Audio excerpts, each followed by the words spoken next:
Hello students, welcome back to another video of accounting हिल।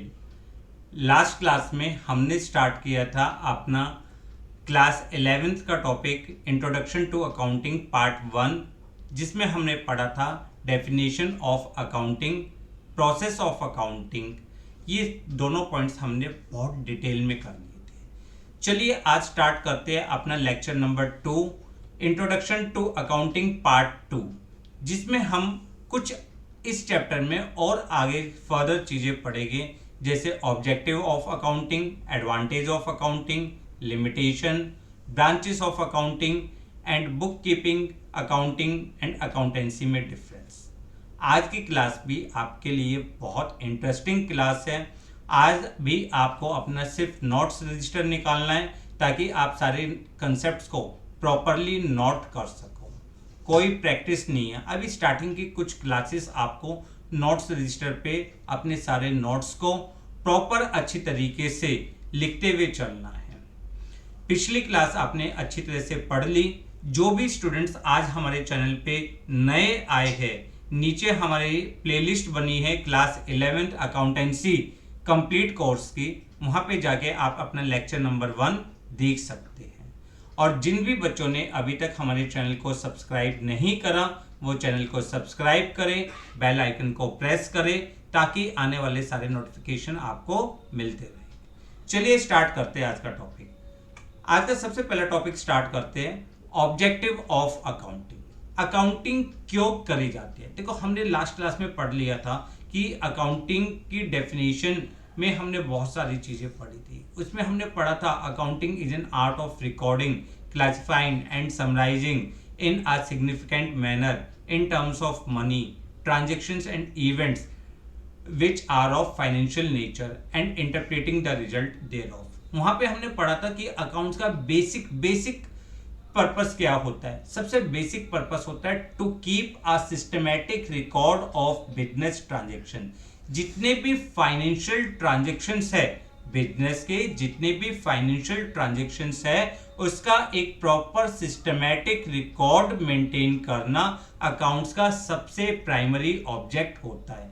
तो first object क्या है? To keep a systematic record of all the business transactions, because we can not remember all the transactions in our mind. हम क्या सारे transactions को अपने mind में record कर सकते हैं, याद कर सकते हैं? नहीं। तो उसके लिए हमें प्रॉपर सिस्टमैटिक रिकॉर्ड चाहिए। Second, to determine the profit और लॉस। मैंने आपको बताया था कि बिजनेस का सबसे मेन पर्पस क्या होता है? To earn the profit. अब how we calculate the profit?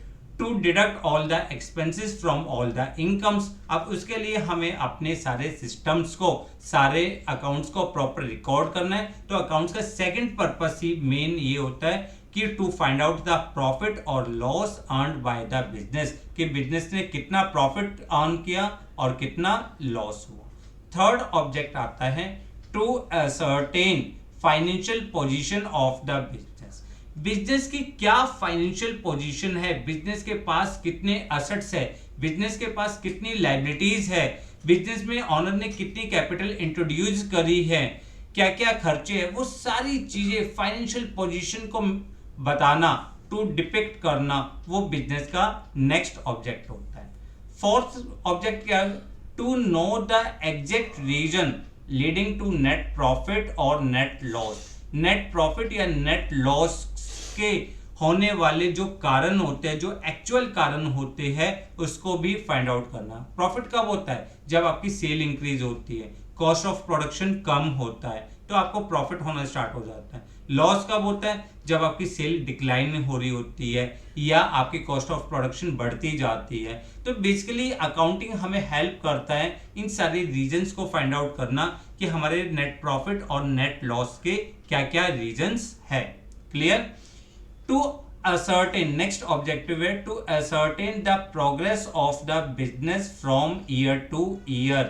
आपकी लास्ट ईयर प्रॉफिट कितना था, इस साल हमने कितना और प्रॉफिट अर्न किया है, हमारे बिजनेस की क्या ग्रोथ चल रही है, पिछले साल के मुकाबले हमारी सेल कितनी इंक्रीज हुई, पिछले साल के मुकाबले हमें कितना प्रॉफिट हुआ, प्रोग्रेस हमने पिछले साल के मुकाबले कितना अपने आप को और ग्रोथ की तरफ लेकर गए हैं, वो सारी चीजें भी हमें अकाउंटिंग से पता लगती है। इसके अलावा to prevent and detect errors and frauds, ये बहुत इंपॉर्टेंट है। देखो अकाउंट्स में सारी चीजें प्रॉपरली हम रिकॉर्ड करते हैं, उसका एक सिस्टमेटिक रिकॉर्ड बनाते हैं, उसकी वजह से हमारे पॉसिबल एरर्स जो है या फ्रॉड होने के चांस बहुत कम हो जाते हैं। तो अकाउंट्स का अगला ऑब्जेक्टिव ही ये है, to prevent and detect errors and frauds. उसके अलावा to provide information to various parties, जो मैंने लास्ट क्लास में आपको बताया था, communication to make the availability of financial information to its users. जो भी अकाउंटिंग इंफॉर्मेशन की जो भी अवेलेबिलिटी है उसको यूजर्स तक अवेलेबल करवाना, उसे हम कहते हैं to provide information to various party. तो ये थे आपके अकाउंट्स के ऑब्जेक्टिव कि आपके अकाउंटिंग के क्या ऑब्जेक्टिव है। सिस्टमेटिक रिकॉर्ड मेंटेन करना, नेट प्रॉफिट फाइंड आउट करना, बिजनेस की फाइनेंशियल पोजीशन बताना, बिजनेस के प्रॉफिट या लॉस के पीछे क्या क्या कारण हो सकते हैं वो बताना, पिछले साल की परफॉर्मेंस से कंपैरिजन करना, एरर और फ्रॉड्स को मिनिमाइज करना, जितना रोक सकते हैं उतना रोकना। उसके अलावा जितनी भी पार्टीज हैं उन तक अकाउंटिंग इंफॉर्मेशन प्रोवाइड करना। क्लियर? फिर नेक्स्ट टॉपिक आता है एडवांटेज। अब देखो ऑब्जेक्टिव जो है वही हमारे फायदे हैं। हमारा पहला एडवांटेज क्या है, हम क्यों अकाउंट्स बनाने से, हमें अकाउंटिंग करने से क्या फायदे मिलते हैं। पहला एडवांटेज है helpful in management of business. Accounting helps in making planning in decision making and controlling. Accounting हमारी क्या मदद करता है, अकाउंटिंग हमें मैनेजमेंट में हेल्प करता है, बिजनेस की मैनेजमेंट में हेल्प करता है, हमें प्लानिंग करने में, हमें डिसीजंस लेने में, हमें बिजनेस को कंट्रोल करने में, कि हमें देखना होता है कि हमारे को नेट प्रॉफिट हुआ है तो इसके बेस पे हमारी फ्यूचर प्लानिंग्स क्या हो सकती है, अब हमें कौन से नए डिसीजंस लेने हैं, वो सारी इंफॉर्मेशन, वो सारे जो स्टेप्स होते हैं वो हम अकाउंटिंग की मदद से ले सकते हैं। तो पहला एडवांटेज। दूसरा एडवांटेज क्या है, provide complete and systematic record. अभी हमने पढ़ा कि अकाउंटिंग आपके सारे सिस्टमैटिक रिकॉर्ड मेंटेन करता है बिजनेस ट्रांजैक्शन के, आपके फाइनेंशियल ट्रांजैक्शंस के। हम अपनी मेमोरी में सारे, अपने माइंड में सारे ट्रांजैक्शंस को याद नहीं कर सकते, इसलिए हम अपना सिस्टमैटिक रिकॉर्ड मेंटेन करते हैं। थर्ड, हमें इंफॉर्मेशन प्रोवाइड करवाता है रिगार्डिंग प्रॉफिट एंड लॉस में, इंफॉर्मेशन प्रोवाइड करवाता है अबाउट द फाइनेंशियल पोजीशन में। इसके अलावा हमें कंपैरेटिव स्टडी में मदद करता है, हमारी लास्ट ईयर की परफॉर्मेंस से ईयर टू ईयर परफॉर्मेंस को कंपैरिजन करता है, या कंपेयर करने में विद द अदर बिजनेस, उसको कंपेयर करने में हमारी अकाउंटिंग हेल्प करता है। इसके अलावा इंपॉर्टेंट स्टेप आता है helpful in assessment of tax liabilities. अब गवर्नमेंट को हमारे से बहुत सारे टैक्सेस लेने होते हैं, जैसे जीएसटी हो गई, इसके अलावा प्रॉफिट टैक्स हो गया। तो इन सारे टैक्स की जो कैलकुलेशन करी जाती है वो कैलकुलेट करी जाती है on the basis of accounting information. तो अकाउंटिंग जो है it helps in assessment of the tax liabilities, tax liabilities को असेस करने में हमारी मदद करता है। Evidence in legal matter. Evidence in legal matter का क्या है, जो अकाउंटिंग आपके रिकॉर्ड्स है they can be presented in the court as an evidence. Evidence में हमारी मदद करते हैं। कभी भी अगर हमें कोई भी कानूनी पेच हो जाता है तो हमारे जो अकाउंटिंग रिकॉर्ड्स है it can be presented as a proper evidence. Evidence की तरह हम उसको प्रेजेंट कर सकते हैं अगर हमने उसको सिस्टमेटिक रिकॉर्ड बनाया है, प्रॉपर एक रिकॉर्ड बनाया है। It facilitates the sale of business.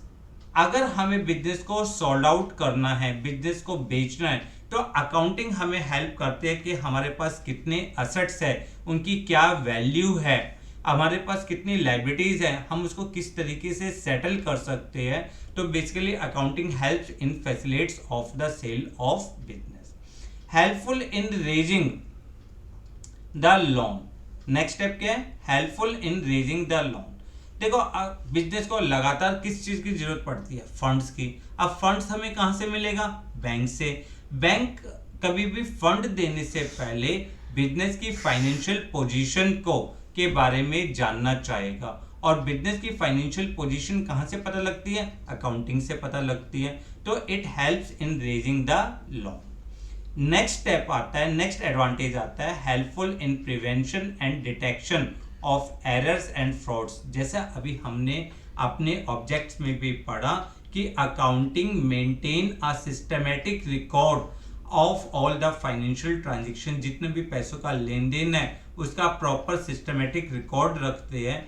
तो इससे आपके एरर्स के चांस और फ्रॉड के चांस बहुत कम हो जाते हैं। तो ये कुछ एडवांटेज थे अकाउंटिंग के जो आपको लर्न करने हैं, आपको पढ़ने हैं कि क्या क्या फायदे होते हैं अकाउंटिंग करने से।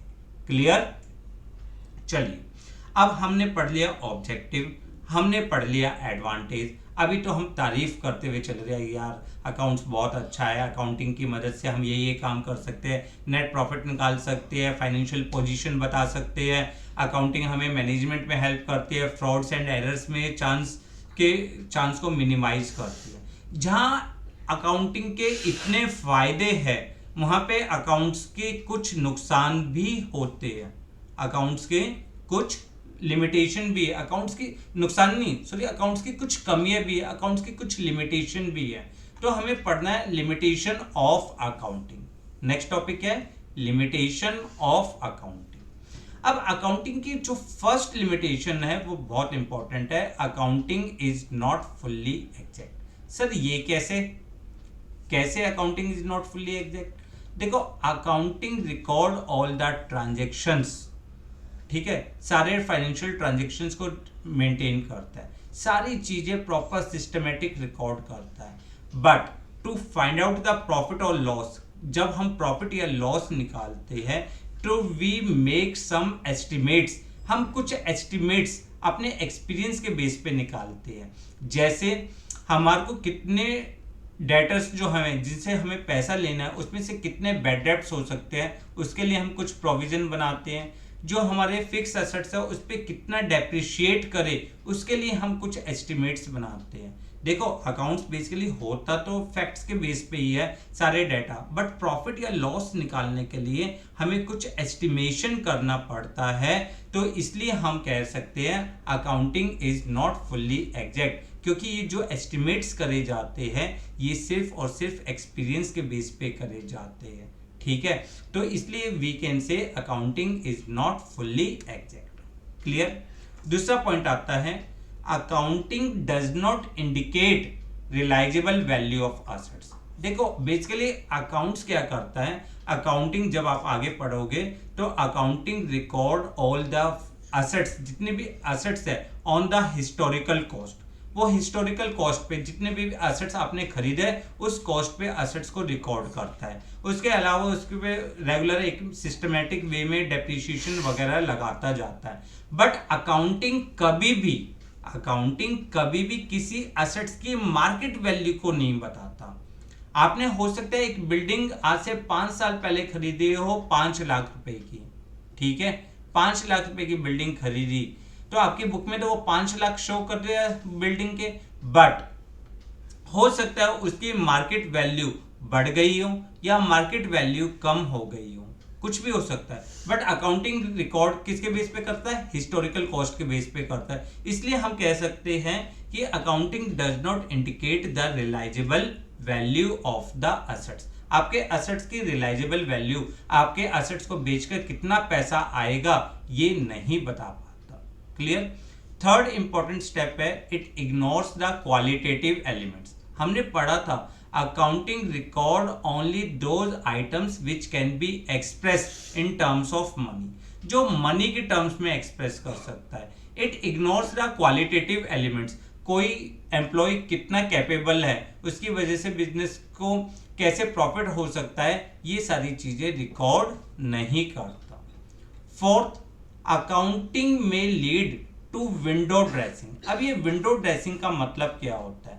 विंडो ड्रेसिंग का मतलब होता है टू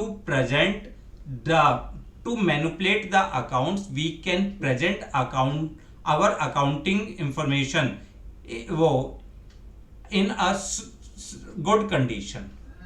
ठीक है ना, जितनी उसकी एक्चुअल कंडीशन है उससे ज़्यादा हम अपने अकाउंट्स की जो हमारे फाइनेंशियल पोजीशन है उसको ज़्यादा बेटर वे में प्रेजेंट करना, that is known as the window dressing.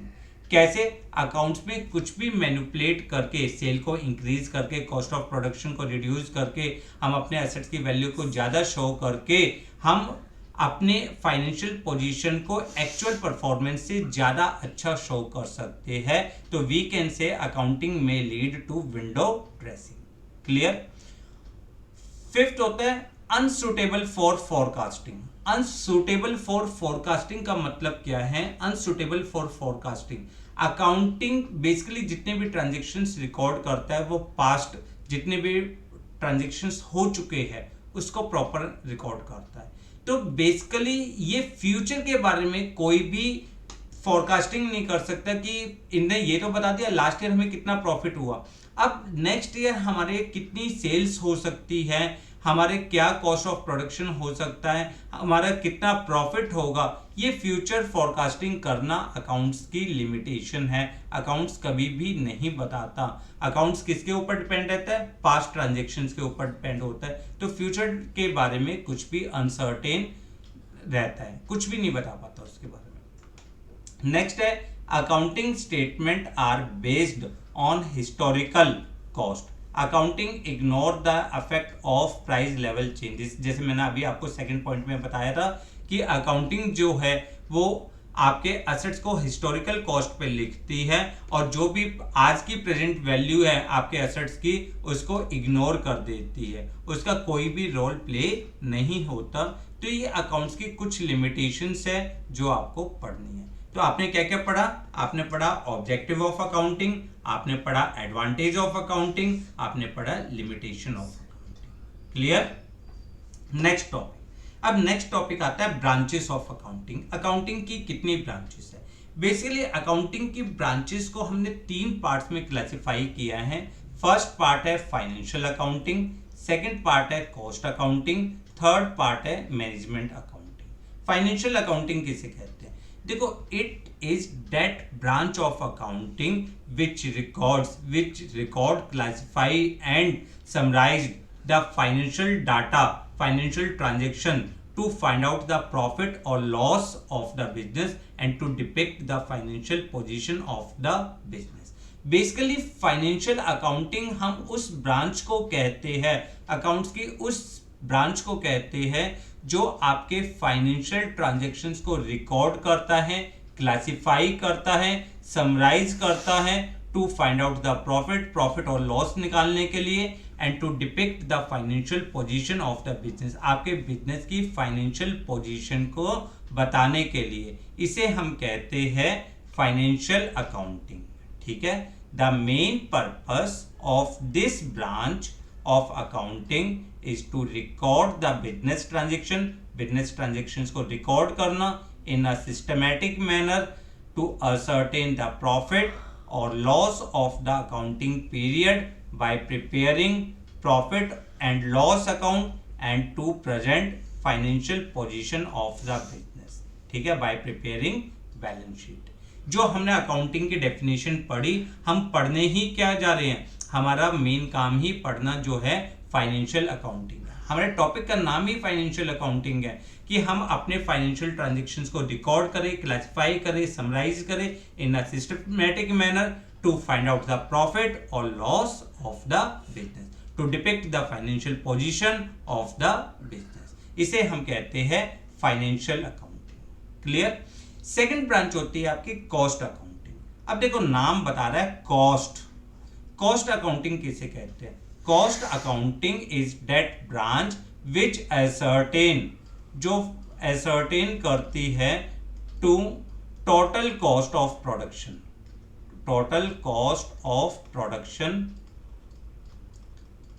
And cost per unit. देखो, कॉस्ट अकाउंटिंग का मेन पर्पस क्या होता है? कॉस्ट अकाउंटिंग का मेन पर्पस होता है to calculate the total cost of production of the goods and cost per unit. आपके total goods को बनाने में कितनी लागत आई और आपकी हर यूनिट की कितनी कॉस्ट है, उस चीज के लिए हमारी एक स्पेशलाइज्ड ब्रांच होती है, that is known as the cost accounting. The main purpose of cost accounting is to ascertain total cost and per unit cost of goods produced and services rendered by the business. ठीक है, clear. It also estimate the cost in advance. आपको जब भी कोई नया product launch करना है तो सबसे पहले कॉस्ट अकाउंटिंग की हेल्प से हम उसकी एडवांस कॉस्ट निकालते हैं कि इस यूनिट को बनाने में हमारा कितना खर्चा आएगा, and helps the management in exercising the control. और हम अपने मैनेजमेंट में की हेल्प भी करते हैं, हम उस सारे ऑपरेशन को मेंटेन करने में, अपनी कॉस्ट को कंट्रोल करने में. तो ये सेकंड ब्रांच है आपके लिए cost accounting. Clear. Third branch होती है मैनेजमेंट अकाउंटिंग. अब मैनेजमेंट अकाउंटिंग क्या होती है? मैनेजमेंट अकाउंटिंग आपकी मोस्ट रिसेंट ब्रांच है जो आपकी अकाउंटिंग इंफॉर्मेशन को यूज करते हुए, बिजनेस को मैनेज करने में, बिजनेस की फ्यूचर पॉलिसीज बनाने में हेल्प करती है. That is known as the management accounting. The main purpose of management accounting is to present accounting information in such a way as to assist the management in planning and controlling the operation of business. यानी आपकी management accounting का जो main purpose है वो क्या है? आपकी accounting information को इस तरीके से प्रेजेंट करना जिससे आपके बिजनेस के ऑपरेशन को प्लान करने में, उसको कंट्रोल करने में आपकी मदद हो सके.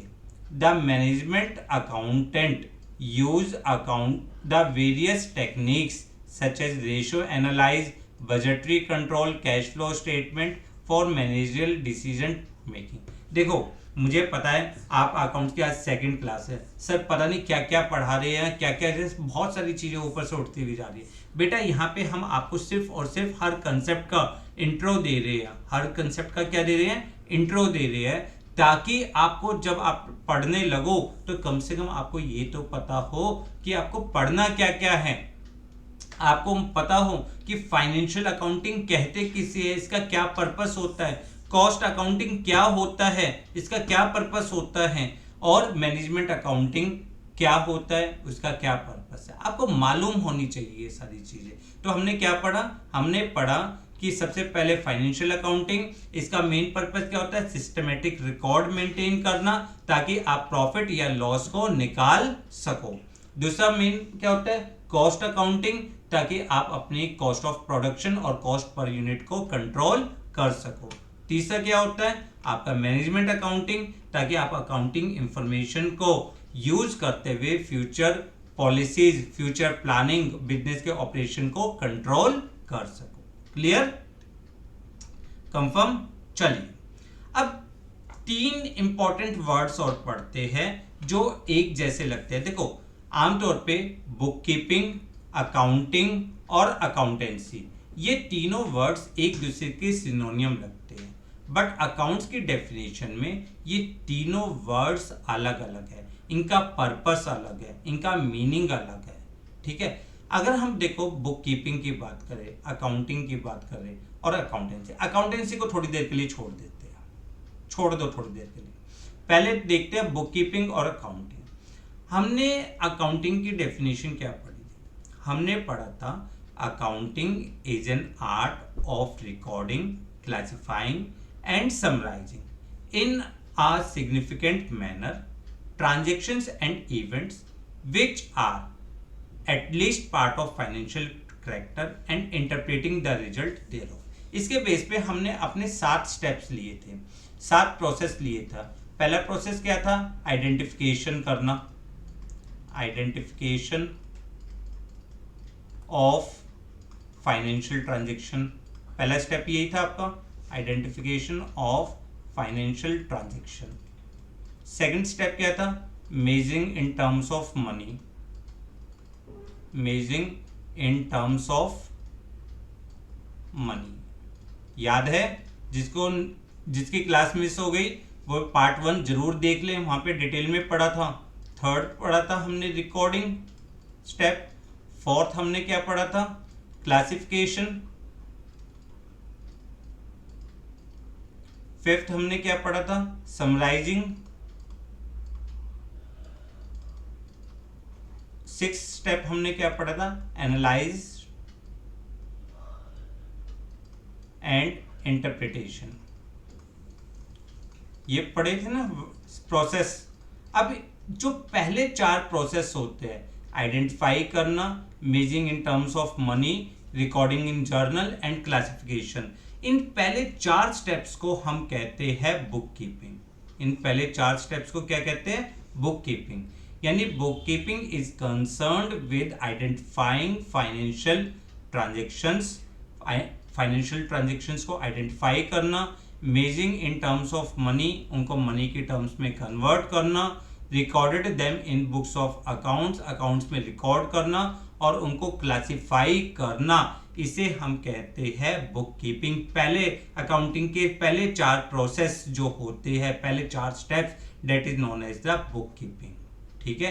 अकाउंट्स के फाइनेंशियल ट्रांजैक्शंस को आइडेंटिफाई करते हुए मनी के टर्म्स में कन्वर्ट करिए, उसको रिकॉर्ड करिए, उसे क्लासिफाई करिए। This is known as the book keeping.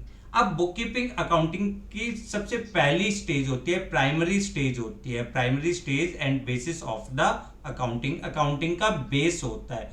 Basically जो बुक कीपिंग के लिए हमें किसी खास नॉलेज की जरूरत नहीं होती। This job is perform bye junior staff which have a little knowledge of accounts. जिनको अकाउंट्स की थोड़ी बहुत नॉलेज है, वो जूनियर स्टाफ इस काम को परफॉर्म करता है। मैकेनिकल इन नेचर होता है, यानी बहुत मेहनत वाला काम होता है। It does not require the special skillness, कोई भी स्पेशल स्किलनेस की जरूरत नहीं होती।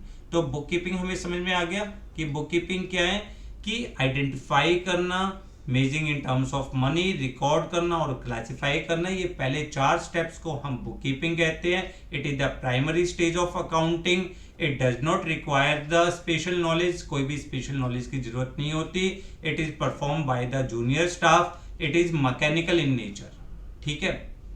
बट जहां बुक कीपिंग खत्म होती है वहां अकाउंटिंग स्टार्ट होती है।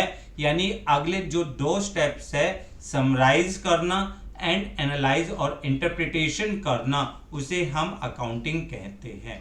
Accounting is concern with summarizing the recorded transaction, interpreting them and communication the result. This is known as the accounting. It begins where bookkeeping and, क्योंकि मैंने कहा 7 प्रोसेस होते हैं, 7 में से पहले 4 प्रोसेस किसके? आपके पहले 4 प्रोसेस है बुक कीपिंग के, अगले 3 प्रोसेस है अकाउंटिंग के। तो अकाउंटिंग करने के लिए स्पेशल स्किलनेस की जरूरत होती है and it is perform by specialized staff, जिनको प्रॉपर अकाउंट्स की प्रॉपर डेप्थ नॉलेज होती है। वो ही समरी बना सकते हैं, वो ही अकाउंट्स के इंटरप्रिटेशन कर सकते हैं। तो accounting requires special skills and ability to analyse and interpret. वही लोग कर सकते हैं जो आपके अकाउंट्स को एनालाइज कर सके, इंटरप्रेट कर सके। तो बेसिकली आपको 2 वर्ड्स ध्यान से समझने हैं। पहला वर्ड बुक कीपिंग, दूसरा वर्ड अकाउंटिंग। बुक कीपिंग क्या है? Identification of financial transaction, measuring in terms of money, recording and classification. अगर हम अकाउंटिंग की बात करें तो accounting is concerned with classification, interpretation, analysed and communicating the financial information. Bookkeeping is the primary stage, whereas accounting is the secondary stage. Accounting starts where bookkeeping ends. Bookkeeping is performed by junior staff, whereas जो accounting है is done by senior staff. Bookkeeping does not require any special skillness. कोई भी special skillness की जरूरत नहीं है, जबकि जो अकाउंटिंग है it requires special knowledge, specialized knowledge होना जरूरी है। बुक कीपिंग जो है it is mechanical in nature है, जबकि जो अकाउंटिंग है it is analytical in nature, बहुत ज़्यादा डेप्थ का काम है। तो क्लियर है आपको? दोनों दिखने में दोनों वर्ड सेम है, बुक कीपिंग और अकाउंटिंग, बट दोनों में डिफरेंस है। अब थर्ड वर्ड आता है अकाउंटेंसी। अकाउंटेंसी का क्या मतलब है? अकाउंटेंसी का मतलब है कि पूरी आपकी body of knowledge which prescribe rules principles to observe while recording classification summarizing. आप रिकॉर्डिंग करते हो, क्लासिफिकेशन करते हो, समराइज करते हो, तो कौन कौन से आपके रूल्स फॉलो करने हैं उस चीज के बारे में जानकारी देना, उसे हम अकाउंटेंसी कहते हैं। ठीक है, accountancy basically we can say it is a wider in scope, बहुत बड़ी टर्म्स है which include book keeping as well as accounting. Accountancy में सब कुछ इंक्लूड हो जाता है, क्योंकि अकाउंटेंसी क्या है? अकाउंटेंसी प्रोवाइड द फ्रेमवर्क, एक फ्रेमवर्क प्रोवाइड करता है, फ्रेमवर्क देता है, and where accountant perform their duties, जहां पे अपने जो अकाउंटेंट है वो अपने ट्रांजेक्शन्स को रिकॉर्ड करते हैं, क्लासिफाई करते हैं, उनकी समरी बनाते हैं, एनालाइज करते हैं, इंटरप्रिटेशन करते हैं। इन सबको फ्रेमवर्क जो मेंटेन करता है that is known as the accountancy. Accountancy we can say accountancy is the body of knowledge, it is a rules and principles, ठीक है, on which we perform our accounting activities. ये वो rules है, वो principles है जिसके help से हम अपने अकाउंटिंग एक्टिविटीज को परफॉर्म करते हैं। अकाउंटेंसी की बात करें तो अकाउंटेंसी में बुक कीपिंग और अकाउंटिंग दोनों ही इन्वॉल्व हो जाएगी। क्लियर? तो आज हमने अब तक क्या पढ़ा? हमने पढ़ा कि ऑब्जेक्टिव्स क्या है अकाउंट्स के, क्या क्या फायदे, वो क्या क्या ऑब्जेक्टिव्स थे, क्या क्या फायदे थे अकाउंट्स की, क्या लिमिटेशंस थी। फिर हमने पढ़ा ब्रांचेस ऑफ अकाउंटिंग, कि अकाउंटिंग की क्या डिफरेंट ब्रांचेस थी, फाइनेंशियल अकाउंटिंग, कॉस्ट अकाउंटिंग किसे कहते हैं, और मैनेजमेंट अकाउंटिंग किसे कहते हैं। फिर हमने पढ़ा अपने 3 special words, book keeping, accounting और अकाउंटेंसी, इसमें हमने डिफ्रेंशिएट करा। आज के लिए बस इतना ही, क्योंकि टॉपिक थियोरटिकल है, ज़्यादा पढ़ाऊंगा तो बोर हो जाओगे, तो थोड़ा थोड़ा पढ़ते हैं, पर रेगुलर पढ़ते हैं ताकि इंटरेस्ट बना रहे। आप सारी चीज़ें प्रॉपर नोट करना, बहुत अच्छी तरीके से पढ़कर रखना। अगर कोई प्रॉब्लम आती है तो हमें कमेंट करिए। वीडियो को एंड करने से पहले वीडियो को लाइक और शेयर करना ना भूलें। चैनल को सब्सक्राइब करें और बेल आइकन को प्रेस करें। Thanks a lot for watching the video.